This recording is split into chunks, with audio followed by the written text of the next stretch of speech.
Have you ever lain awake, yearning to know if someone far away is thinking of you, wondering if you could gently bend their thoughts toward your presence? I remember standing alone in a dimly lit room, clutching a faded photograph of someone I barely knew, yet felt inexplicably drawn to. The words Neville Goddard, manifesting a specific person, make someone think about you, echoed in my mind like a promise rather than a phrase. In that moment, I decided to test a simple truth, that imagination could reach beyond distance and circumstance to touch another's awareness. As I sat there, heart pounding, I closed my eyes and whispered, I dwell in the end of her thought, so that she cannot help but think of me. Almost at once, a curious warmth spread through me. It wasn't magic, but a shift in my own consciousness. I began to replay shared moments, her laughter at a joke I hadn't yet told, her gaze meeting mine across a crowded room. Though these moments had not happened, I treated them as though they were already my reality. In that assumption, I felt her presence draw nearer, as though her mind threaded its way into mine. Within days, she reached out, not as a coincidence, but as a natural unfolding. She said, I can't stop thinking about you.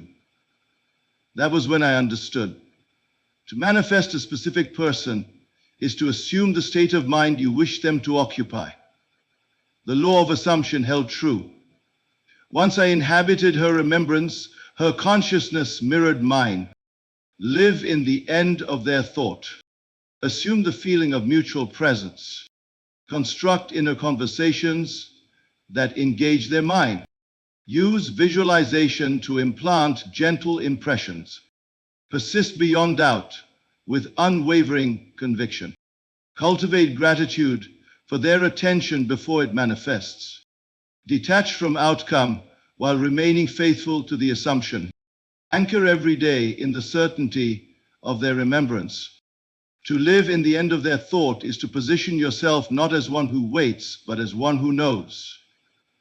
It is not a matter of trying to make someone think about you, but of assuming they already are. The moment you declare within yourself, they are thinking of me now, you shift your awareness from desire to fulfillment. You cease to hope and you begin to know. The state of knowing is a divine state. You do not wait for confirmation from the senses, for your senses will always reflect back the state you dwell in. The outer world is only a mirror, but it is the inner assumption, the unseen conviction, that births the reflection. When you live in the end, you act, feel, and think from the conclusion, not toward it. You walk as one already remembered, already missed, already beloved, in the heart of another. This is not delusion. This is creation. Creation begins in consciousness. The man who believes he is forgotten will find all evidence around him proving so.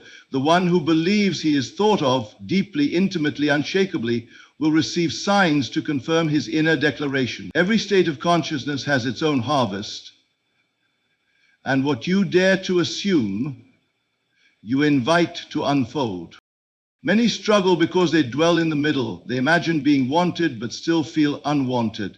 They affirm being remembered while worrying about being forgotten. They reach out in thought but retract in fear. This double-mindedness is not fertile soil. Only the end bears fruit. If you wish to manifest a specific person thinking about you, you must feel the naturalness of being on their mind. What would it feel like to know that you were the thought that lingered in their quiet moment, that they heard your name in a song and smiled because it brought you to mind, that they scrolled through old memories and paused where you existed? Do not concern yourself with the how. The mechanics are not your domain. The bridge of incidents will form in ways you cannot predict. It is not your task to control the path, but to embody the end. Let every idle thought become a rehearsal of the desired scene, not one of longing, but one of fulfillment. Imagine their message arriving. See their name glowing on your screen. Hear their voice saying, I've been thinking about you. Feel how natural, how inevitable, how delightful it is. To live in the end is to rest, not to wrestle. It is the Sabbath of the soul. You are not trying to make something happen. You are witnessing that it already has within. And because all things move from within to without, your assumption will not remain hidden. It will press itself out through the mind of the one you love. They will begin to think of you, not because you forced the thought, but because you occupied the state where it is already true. The most powerful thing you can do is remain loyal to the end. Resist the temptation to check for results. Do not break the spell by returning to the old state of absence. The one who is thought of does not wonder if they are remembered. They assume it. They know it. And this knowing is the energy that draws attention like a magnet. Thoughts are not random. They are entangled with states. When you persist in the end, your person aligns with that version of reality where you are already a permanent fixture in their awareness. This is not about controlling another's mind. It is about choosing the self you wish to be in their world. If you choose to be cherished, held dear, remembered tenderly, then imagine from that place. Let that be your inner home. Every time your mind drifts to them, let it not be with longing, but with assurance. They are thinking of me now. Make it present, make it real, make it yours. For you are not separate from the one you love. In consciousness, there is only one mind. And what you accept as true within must reflect itself without. You may say, but I haven't heard from them in weeks. Then I say, dwell deeper in the end. The silence is not absence. It is the incubation of your assumption. Trust it. You may say, but they told me they're not interested. That was another state. You do not manifest by reacting to the old man's voice. You manifest by becoming the new man, he who already dwells in union. Every time you respond to what was, you delay what is becoming. But if you can hold fast to the end, with joy and conviction, you will see the evidence align. The feeling of being thought about must be your inner melody. Walk with it, sleep with it, awaken to it. Let it color your speech, your posture, your thoughts. Do not merely pretend. Be it, know it, own it. Because if you dare to live in the end of their thought, it is you who will occupy their mind, not by force, but by divine design. In this stillness, in this knowing, lies the secret. The world bends to the man who no longer seeks, but who lives as if the thing sought was already his. To assume the feeling of being loved by them is not merely an act of hopeful fantasy. It is the entrance into a new state of consciousness where your desired relationship already exists. It is not a trick of the mind, nor an act of desperate wishing. It is a spiritual discipline, a quiet, bold, inward shift from separation to union. You are not pretending. You are identifying. You are stepping into the awareness that what you long for is already real, not in the future, but in the now. The moment you begin to feel that you are already cherished by your specific person, you cease to operate from lack and start living from fulfillment. You cannot manifest love while feeling unloved. The two states are diametrically opposed. What you feel most dominantly, you attract. More accurately, what you feel yourself to already be, you express. And what you express, the world reflects. This is why it is essential not just to desire that someone thinks of you or loves you, but to become the version of yourself who is already being thought of and already loved. That state, that internal atmosphere of certainty and fulfillment, is the only substance that gives birth to outer changes. Many people ask, how do I make someone love me? And the answer, though simple, is rarely accepted. Stop trying to get and start assuming you already have. The one who has must not try. They live from a knowing. When you assume that you are already loved by your specific person, your actions, your tone, your very presence changes. You no longer worry whether they will call, whether they are thinking of you, whether they care. You are free. Not because the outer has given you a sign, but because you have chosen a higher truth. That love is already yours. The subconscious mind does not reason. It accepts what you feel as true. It does not care if it is currently visible or logical. The subconscious responds only to the assumed state. and then goes about orchestrating every detail necessary to make that assumption flesh. The thoughts of your specific person, the impulse to reach out to you, the desire to connect, these are not random. They are part of the outpicturing of your state. So when you dwell in the conviction that you are already loved, the subconscious begins to move them, influence them, draw them toward the scene you have constructed in your imagination. To feel loved is to let go of resistance. It is to be still and know. This feeling is not something you chase or manufacture with force. It is something you accept. It is not about intensity. It is about naturalness. If it is your natural state to be adored, you do not force the thought. You relax into it. You carry yourself differently. Your speech carries more grace. Your mind rests in peace. This peace is not weakness. It is power. It is the stillness of the fulfilled heart. And from that stillness, miracles arise. When you go to bed, do not drift into regret. Drift into union. Close your eyes and feel the presence of your person beside you, not as a ghost of memory or a projection of hope, but as a current reality. Feel their affection, their voice, their warmth. Say nothing outwardly. Speak only inwardly. Let your heart say, "Thank you for loving me," as if it were already so. This inner communion is not imagination playing games. It is the workshop of creation. You are impressing the subconscious with the seed of your new life, and the subconscious will never return void what is planted in faith. There is no need to manipulate, no need to chase, no need to beg. Those are the acts of the one who still sees themselves as unloved. But you are shifting into the one who is chosen, valued, and pursued. Let this feeling take root. It may begin as a whisper, as a fragile inner sensation, but if you water it daily with attention and repetition, it grows. That faint flicker becomes a flame, and soon you will not wonder if your specific person is thinking of you. You will know it, and that knowing will be echoed back in the world of form. Do not look to others to affirm your state. They cannot give you what you have not accepted within.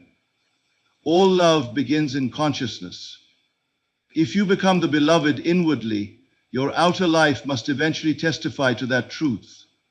This is the spiritual law. Like attracts like because like is. The law of assumption does not operate by emotion or external evidence. It operates by identity. You must become the version of you who is already in possession of the love you seek. The repetition of this state is key. A single moment of belief is powerful, but persistence is transformation. Each time you drift back into old thoughts of being ignored, rejected, or forgotten, gently return to the feeling of being adored. You are not at war with doubt. You are not fighting. You are simply choosing a better thought, a higher feeling, a truer version of yourself. Do it again and again and again until the assumption becomes your atmosphere. And when the phone rings or the message arrives or the meeting occurs by accident, you will not be surprised. You will smile because you will remember. You already lived this scene in consciousness. You already felt it. You already knew. You didn't force it. You simply accepted it, and reality conformed. That is the power of assuming the feeling of being loved. Not someday, but now. Many individuals wonder why their attempts to connect with another mind, especially that of a specific person, seem to fall flat, ignored, or unnoticed. They visualize, they affirm, yet nothing appears to move. The cause of this stagnation is not a lack of effort, but a misunderstanding of the creative power hidden in inner conversations. These inner dialogues, often overlooked, are the origin of all external communication. The one who masters their inner speech becomes the author of their relationships, not the victim of them. Every word spoken within, whether casual, hopeful, or resentful, imprints itself upon the subconscious and quietly sends out a signal, a command to the invisible forces of life. This is not superstition, but law. When you speak to your specific person inwardly, even if they are miles away, even if they haven't seen you in years, you are establishing a channel that moves deeper than logic, deeper than time, deeper than physical contact. Inner conversations transcend the limitations of space. They are not bound by distance, and they are certainly not bound by what the senses can see. Think for a moment about the way the mind replays past events. You remember conversations long gone. You hear words spoken to you in childhood. You imagine how someone might respond in the future. This is not imagination as a child's game. This is the daily use of your creative faculty, unknowingly at work. Now consider what happens when you begin to consciously direct this faculty. Suppose you decide with quiet confidence to imagine your specific person saying to you, "I miss you." You hear it, not in a loud voice, but in that intimate inner tone you know so well. You imagine their face. You feel the weight of their words. You respond inwardly, perhaps with a smile, perhaps with warmth. This exchange is not fantasy, it is creation. The subconscious mind receives these impressions as truth. It does not question whether your specific person actually spoke to you. It only knows that a conversation happened and must now express itself in external form. That expression may come as a sudden thought in your person's mind, a dream, a strange urge to reach out, or a vivid memory that leads them to seek you. What matters is that inner conversations are not confined to your mind alone. They radiate outward, received by the larger consciousness of which we are all a part. Yet many allow inner conversations to betray their desire. They affirm love but imagine arguments. They visualize a reunion but replay scenes of rejection. They affirm confidence but internally whisper insecurity. And then they wonder why their reality does not reflect their wish. The reason is simple. The dominant inner conversation is the one that manifests. You may affirm something 10 times a day, but if the rest of your waking hours are spent rehearsing conflict or separation, it is that energy that shapes your world. To make someone think about you, feel drawn to you, and desire to reconnect, you must become intentional with your inner dialogue. Instead of wondering what they're doing, create the answer. Instead of hoping they'll call, imagine the call already received.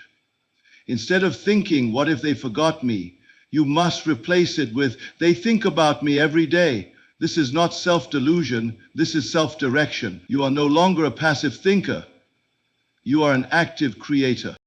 The feelings that accompany these conversations are the true carriers of power. It is not enough to repeat phrases without emotion. You must feel the words as though they are lived. When you imagine your person saying something kind or loving, allow yourself to feel what you would feel if it were actually happening. That feeling is the signature of your assumption. And the world responds not to words alone, but to the emotion that clothes them. If you say, "He misses me," but feel doubtful or empty, the creative power is lost. But if you say it and feel warmth, intimacy, and confidence, you have made the word flesh. To master this art is to carry your person with you everywhere, not as a burden, but as a silent companion. You may be walking through the city, seated at your desk or lying in bed, and still, inwardly, you are engaged in a loving, affirming conversation. You are not asking for love, you are assuming it. You are not reaching out with anxiety, you are connecting with certainty. And over time, this state becomes your home. It becomes your dwelling place. It becomes so natural that you forget you are even imagining. And it is at that point, when the assumed scene is no longer treated as fiction, but as reality, that the outer world bends and yields to match it. Everything begins with a word, but it is the word spoken in secret, the inner whisper, that builds the stage for what appears in daylight. You may say nothing to your specific person outwardly, yet if you say much within, they will feel it, they will know it, they will respond, not to your physical self, but to the state you occupy and the vibration you radiate. If you wish to see change, speak it first within. If you desire connection, nurture it first within. If you long to be remembered, begin by remembering yourself as already loved. Let your inner conversations be sweet, peaceful, and sure. Let them reflect the relationship you wish to experience, not the one that has passed. And most of all, remain faithful to the version of yourself that is already heard, already understood, already desired. Because in the realm of consciousness, where all things begin, that version is already real. To believe that you attract someone implies that they exist apart from you, and that through some mysterious pull, you must bring them closer into your orbit. But this is not how reality works. You do not attract what you want, you express what you are. You do not draw things in as a magnet pulls metal, you reveal what you have already assumed within yourself to be true. The appearance of another in your life, thinking of you, loving you, contacting you, is not attraction in the traditional sense. It is reflection.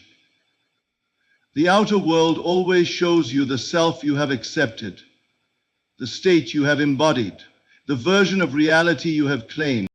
The one who sees themselves as overlooked, forgotten, or undesired continues to witness the same. It is not punishment. It is law. The mirror reflects faithfully. To change the reflection, one must change the image held in mind. And so, to truly experience the connection of a specific person, to feel their attention, affection, or obsession, you must become the version of you who is already receiving it. That version is not something you chase. It is something you become. The mirror never lies. If you see rejection, it is because you are assuming rejection. If you witness silence, it is because inwardly you are affirming separation. But this is not fixed. You can choose again. You can take your awareness and place it on a new image, a new scene, a new identity. One where you are not the seeker, but the found, not the forgotten, but the unforgettable, not the outsider, but the only one they desire. To reflect love is to assume it has already been given. It is to walk through life with the quiet confidence of one who is already adored. You may not yet see the text, or hear their voice, or receive the invitation, but inwardly you know. And because you know, you no longer react to what is. You respond only to what you have accepted within. That inner acceptance becomes your atmosphere, and the world must conform. It is not enough to visualize briefly or affirm with strained hope. The change must occur at the level of identity. You cannot continue to be the version of yourself who wonders, why haven't they reached out? And expect to live in a state where they are pursuing you. These are two different realities, and they cannot be held at once. One must die for the other to live. You must choose to release the old story, the one where you are waiting, hoping, watching, and step into the new story where you are already the one they miss, think of, and cannot stop dreaming about. This new story is not imagination in the way most understand it. It is not a fleeting wish. It is the assumed truth from which you live. You think from it, not of it. You feel from it, not about it. You wake each day and carry yourself as though it was so. And though the world may not yet have caught up, your inner world has already arrived. That is enough, because all things begin within, and the seed always precedes the fruit. You reflect what you persist in being, not what you say once or think occasionally, but what you consistently embody. The question is not whether they will come. The question is whether you have become the version of yourself who is already loved. If the answer is yes, then the world cannot help but respond in kind. If the answer is no, then your work is not in changing them, but in changing your state. You do this not through effort, but through surrender. You surrender the belief that you must earn love. You surrender the idea that someone outside of you determines your worth. You surrender the habit of measuring your desirability by their current actions. Instead, you turn inward and you define yourself anew. You say within, I am the one they think about. And you say it not to convince, but to remember. Because in truth, that version already exists. The one where you are the chosen one, the one they miss, the one they wake up thinking about. You are not creating that reality from scratch. You are tuning into it. And just like tuning a radio, you do not need to build the frequency, you simply need to match it. That match is found in your feelings, your thoughts, your assumptions. You begin to feel what it would be like to be the one they admire. You speak to yourself in ways that affirm it. You behave not as one trying to get love, but as one who already has it. That frequency, that state, is your reality. And from that reality, they appear not as a miracle, but as a natural unfolding of your inner world. Let go of the idea of pulling them toward you like a magnet. Begin instead to radiate the version of yourself that already has them. Radiate the joy of being loved. Radiate the confidence of being wanted. Radiate the stillness of knowing that you are never without their thoughts. This is not performance. This is alignment. The one who becomes the beloved within will see that love reflected without. It cannot be otherwise, because reality is not random. It is structured, ordered, and obedient to the state you occupy. And when they come, not if, but when, you will understand that they did not arrive because you begged, pleaded, or chased. They arrived because you became. You stepped into the self who is already worthy, already remembered, already enough. And that self is the only one who ever needed to exist. The reflection was always waiting. It simply needed you to change the image you were holding. Now that you have, the mirror responds. Time is not the master of manifestation. Time is a servant to assumption. The idea that something must take weeks, months, or years to unfold is not a law. It is a belief, and beliefs are always subject to revision. The greatest illusion in the human experience is the illusion of delay, and the greatest truth waiting to be discovered is that everything you desire already exists now. Creation is finished. There is nothing to make, nothing to build from scratch, nothing to call into existence that has not already been woven into the fabric of consciousness. Your only task is to assume its reality and occupy it now. To live by time is to live in doubt. To say it will come to me is to announce that it is not here. But in the higher realm of truth, there is no future moment when you will become the one who is loved, desired, or remembered. There is only now. If you cannot assume it now, you postpone it endlessly. The power to manifest a specific person thinking about you does not lie in counting days, watching clocks, or looking for signs. It lies in the bold present tense assumption that it is already happening, that they are thinking of you now in this very breath, that they are remembering your voice, your face, your energy now. To the rational mind, this may appear foolish. How can one claim something without evidence? But it is precisely in that claim, without evidence, that the power resides. To believe in what is unseen is not delusion, it is creation. You are not deceiving yourself, you are aligning with the version of reality that already exists. There are infinite versions of your life, of your relationships, of your person. One version contains the experience you desire, the messages, the thoughts, the love, and it is available to you the moment you claim it. Most people live on the timeline of cause and effect. They do something and wait for a result. They think a thought and wait for it to blossom. They affirm love and wait for the person to reach out. But this is a limited model. In truth, the cause is always now. The moment you step into the assumption, fully and completely, the outer begins to reshape itself.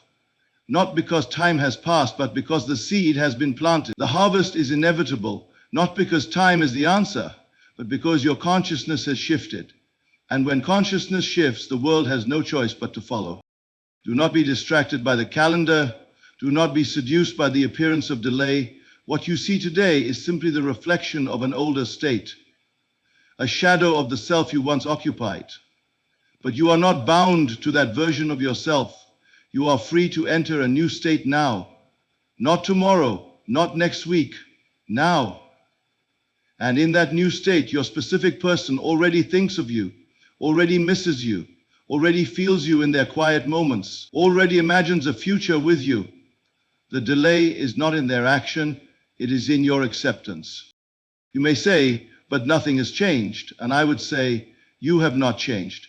The change must be internal before it becomes external. It is not time that delivers your desire, it is inner movement. It is the shift from hoping to knowing, from longing to fulfillment, from waiting to living, as though the thing were already yours.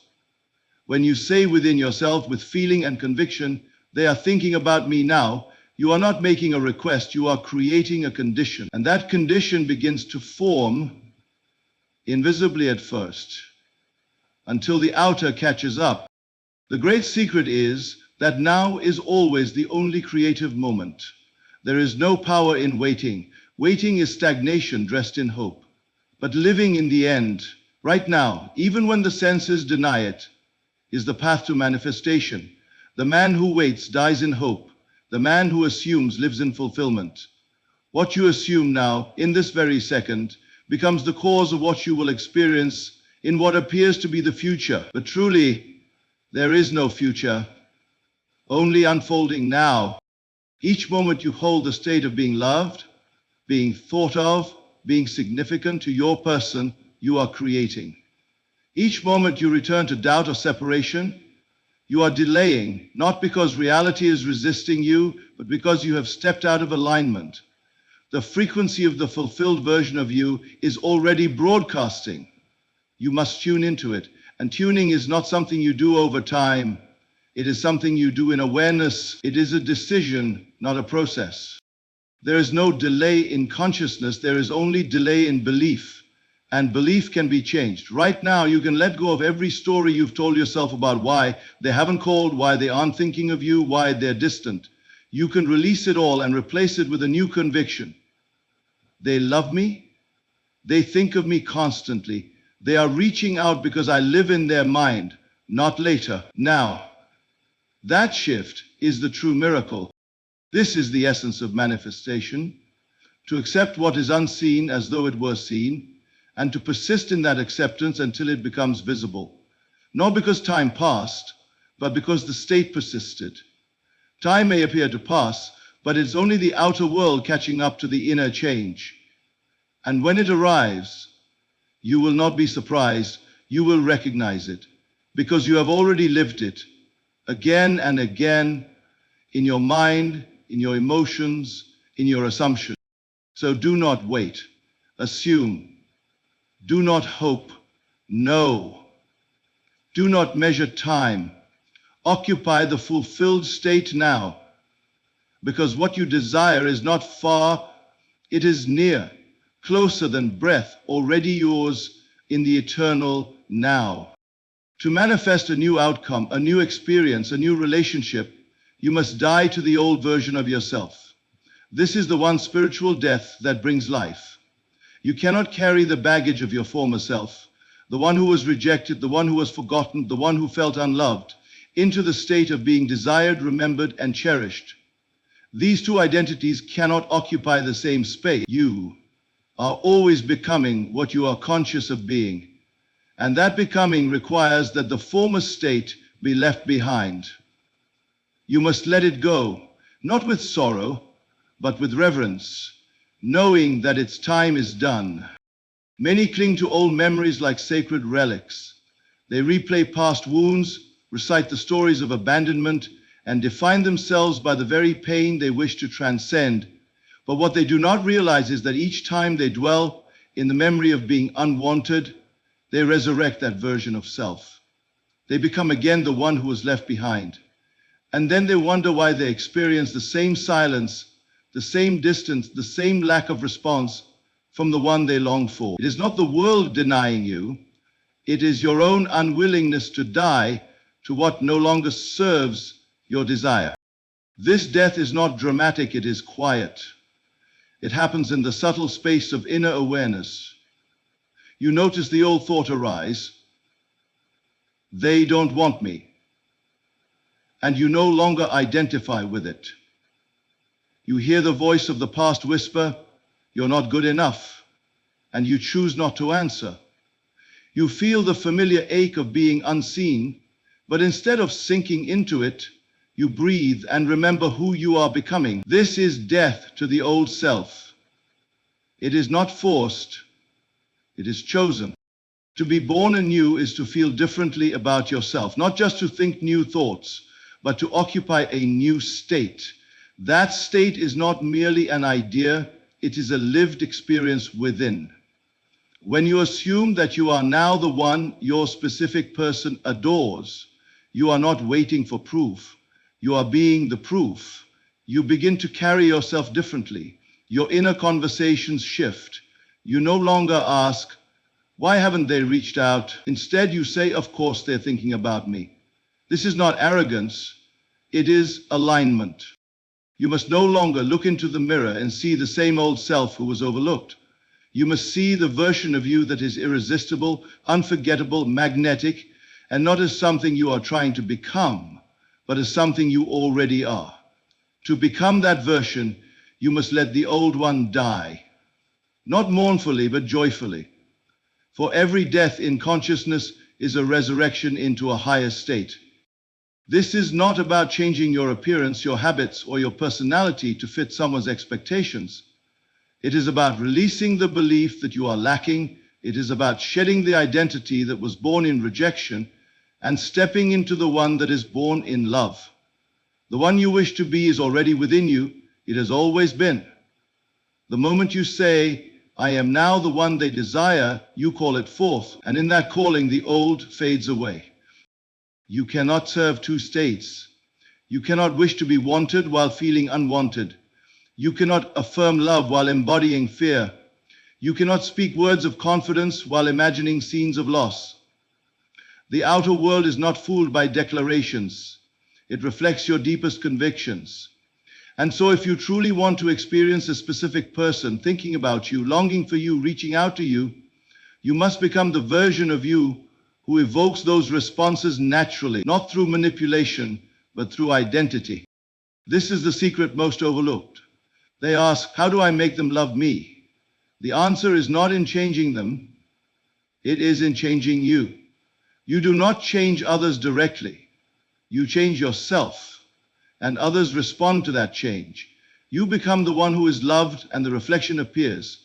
The version of your person who adores you, thinks about you, misses you, already exists in potential, but they can only appear to the version of you who is a match for that experience. So examine your inner world. Ask yourself, who am I being right now? Am I the version of myself who is chaste, loved, admired? Or am I the version who is doubting, waiting, hurting? The answer is not to suppress the feelings, but to choose a new state. The moment you choose, you begin to shift. You may not feel it instantly, but if you persist, the feeling will follow. The identity will root itself, and soon you will find that you no longer react to the silence with panic because you know you are being thought of. You no longer question your worth because you have decided it. You no longer beg the world to change because you have changed. And that is enough. This is not about pretending. Pretending is effortful. It carries strain. This is about accepting. Acceptance is peace. It is the quiet knowing that who you truly are is already desired, already chosen, already enough. And when you fully accept this, the old self, the one who doubted, no longer fits. It begins to dissolve. And in its place, a new self arises. A self that is in perfect resonance with the love you seek. So choose the new you, live as them, speak as them, think as them, and let the former version fall away with gratitude and grace. For in that death lies the doorway to everything you've ever wanted. The moment you die to the self who lacks, you are born into the self who has. And in that moment, the world changes because you have.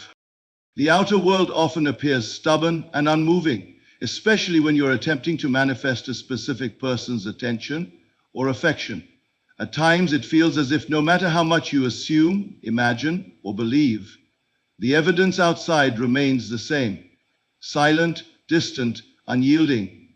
This apparent contradiction is one of the greatest tests of manifestation, and it reveals a profound truth. The outer world always lags behind the inner change, but the difference between those who succeed and those who fail lies in persistence, the unwavering commitment to live in the end regardless of outer conditions. When you embark on the journey of manifestation, you quickly realize that the senses are unreliable guides. They show you what was, not what is becoming. The phone may remain silent, the messages may not come, the meetings may not occur, but this does not mean your assumption is false. It simply means that your outer world has not yet caught up with your inner state. The gap between assumption and manifestation is a space filled with possibility, and it requires faith to cross it. Faith is not blind belief. It is not hoping that things will change someday. Faith is the loyalty to the unseen reality you have chosen. It is the act of holding your inner conviction steady even when all evidence contradicts it. To persist is to say, I know this is true, even though I cannot see it yet. This is not denial of reality, it is transcendence of it. It is understanding that your external circumstances are temporary shadows, and your inner assumption is the unchanging source. Many falter because they judge their manifestation by outer signs. They check the phone too often. They look for messages or calls as proof. When these do not come, they lose heart. They shift back into old states of doubt and lack, breaking the spell of creation. This is the moment when many give up. But the truth is that manifestation is born in the persistence of belief, not the immediacy of evidence. To live in the end, regardless of outer conditions, means that you refuse to be tossed by every changing circumstance. It means you anchor your identity in the fulfilled state and let the world conform to that identity in its own time and way. The outer is a mirror, but mirrors take time to polish. Do not be discouraged by the smudges or cracks. They do not reflect the delay. When you persist, you align yourself with the timeless principle that consciousness is primary and matter secondary. The inner state is the seed. The outer is the fruit. The seed must grow unseen before it bursts forth. You do not dig up the seed every day to see if it has sprouted. You water it with attention, sunlight, and patience. So too must you nurture your assumption. There is a sacred stillness in this persistence. It is not anxious waiting, it is calm knowing. You do not cling to the desire with desperation, you embrace it with certainty. You live as the one who has already received. You do not plead for proof, you radiate proof in your being, and this radiance is a force that moves mountains in the unseen realm. Every moment you hold the end, you are weaving threads of reality that cannot be unraveled. The fabric of your life is changing, stitch by stitch, thought by thought, feeling by feeling. This is the alchemy of manifestation. Quiet, steady, unyielding. Your persistence is the fire that melts the old and forges the new. Without it, manifestation remains a wish. With it, manifestation becomes your experience. Understand that the universe is not hurried. It does not rush because it is perfect in timing. Your task is not to speed the process, but to remain loyal to the vision, to remain steadfast when the outer world challenges your faith, to keep living from the end, regardless of the shadows that appear outside. This loyalty is the highest expression of faith and the greatest power you possess. In practical terms, this means continuing your inner practices, your assumptions, your imaginal acts daily, even when no visible sign appears. It means not reacting to setbacks as failure, but as part of the unseen movement toward fulfillment. It means embodying joy, peace, and certainty before your manifestation arrives.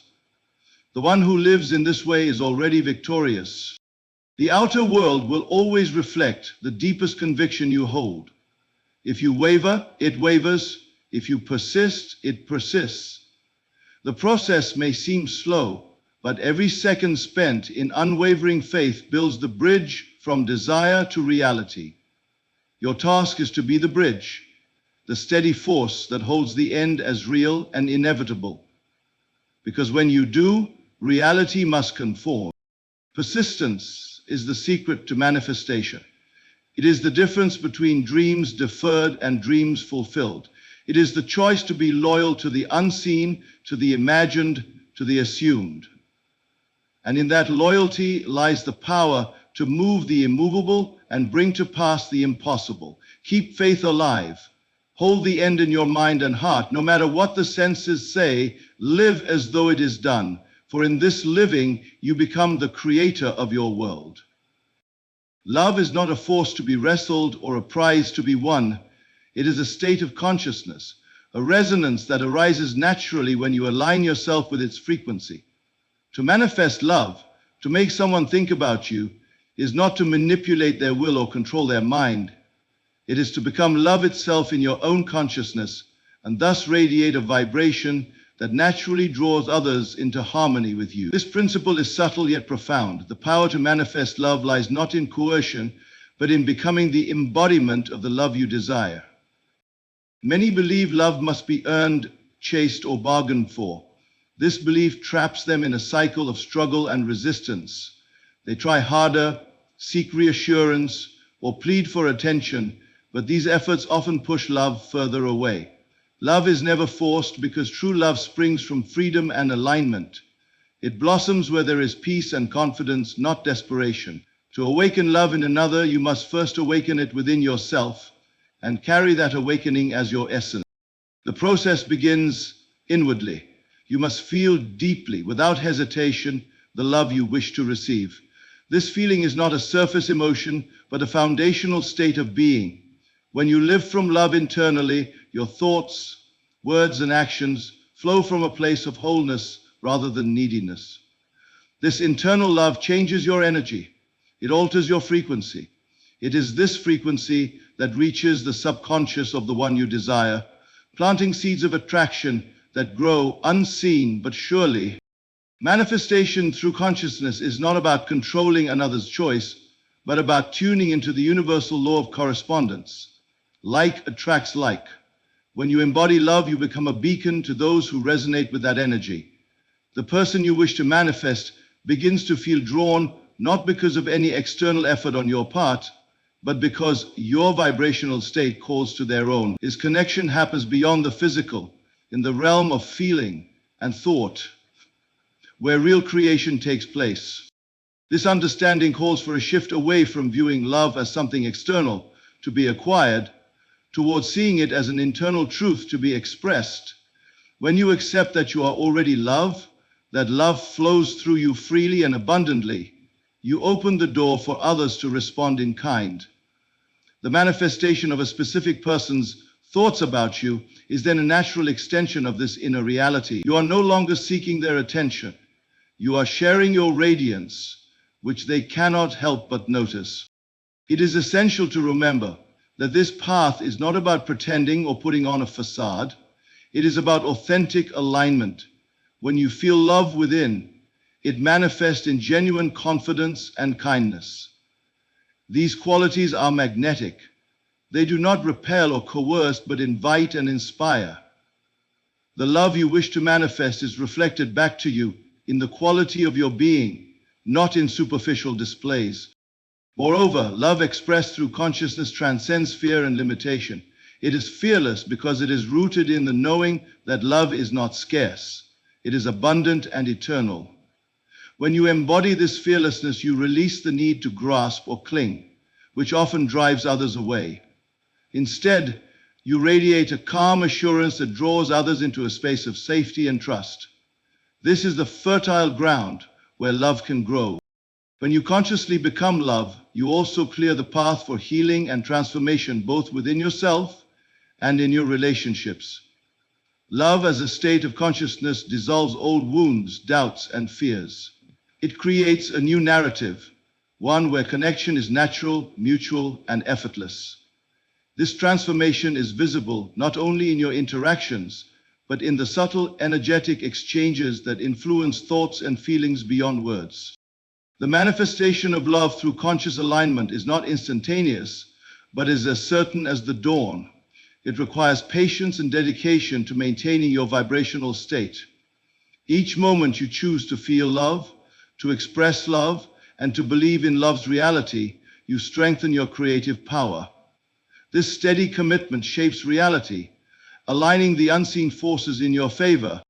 Ultimately, the power to make someone think about you arises from your ability to be love itself. When you embody love, you are no longer separated from the one you desire. You exist in a shared field of consciousness where distance and time lose meaning. Your radiance becomes a light that naturally draws them near. This is the highest law of attraction, not to seek love outside, but to be love within. Love is the source, the medium, and the result. To manifest it is to remember your true nature and to live from that remembrance.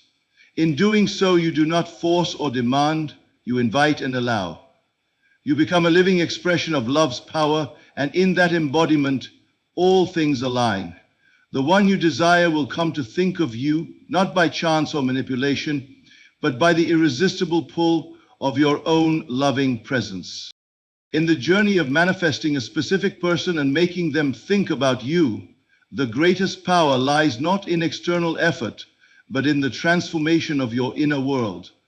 Your imagination is the creative force shaping reality, and by assuming the feeling of being loved, engaging in conscious inner conversations, and embodying the state of already being cherished, you align yourself with the natural law of reflection rather than attraction. Time and outer circumstances may seem to delay your desire, but persistence in living from the fulfilled state, dying to old identities and remaining unwavering in faith, bridges the gap between your inner conviction and outer experience. True love arises not from control or force, but from becoming love itself within your consciousness, radiating a vibration that draws your specific person naturally into your awareness. When you master this inner alignment, the world responds, not as a mystery or coincidence, but as the inevitable mirror of your chosen reality. Thus, manifestation becomes not a chase, but a graceful unfolding of your highest truth.